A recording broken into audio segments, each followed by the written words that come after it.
Bonjour, je vais voir aujourd'hui dans cette vidéo formation comment utiliser les différents modèles de tableaux proposés par le logiciel. Alors afin d'accéder à cette option, je me dirige dans le menu en haut, ici sur l'icône tableau. Je clique une fois afin de faire apparaître le menu déroulant me proposant les différents types de tableaux donc. Et je vais pouvoir choisir par exemple le premier qui s'appelle le tableau en tête. En cliquant dessus, le tableau apparaît automatiquement en bas du tableau généré par défaut par le logiciel. Et je constate que ce tableau, en fait, est exactement le même puisqu'il est composé à la fois de cellules et d'un en-tête en haut, ainsi que sur la partie de gauche.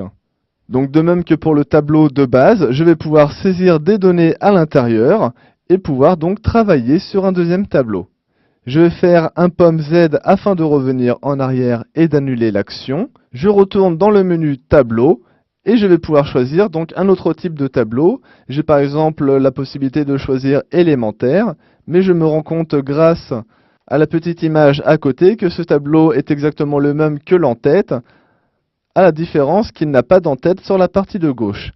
J'ai également la possibilité de choisir le tableau de type simple, qui est toujours exactement pareil, mais ne possédant aucun en-tête, ni en haut, ni à gauche. Dans les tableaux un peu plus intéressants, je vais pouvoir choisir par exemple celui qui s'appelle Somme.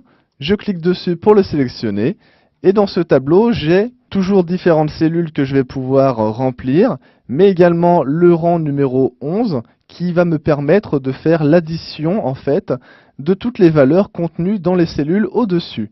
Si je saisis par exemple dans la colonne A sur le rang 3 une valeur comme par exemple 5 et que je clique ailleurs pour valider, je constate que le numéro apparaît en bas dans le rang 11. Si je rajoute dans cette colonne A un autre numéro comme par exemple 4 et je valide, je constate que la somme a été réalisée. Afin de supprimer le tableau, je vais cliquer à l'intersection des colonnes et des rangs, ici en haut à gauche, et appuyer sur la touche Supprimer. Si je regarde un autre type de tableau, comme par exemple la liste de pointage, ce tableau-ci va me permettre, en saisissant différentes données, comme par exemple pomme, salade, puis tomate, de valider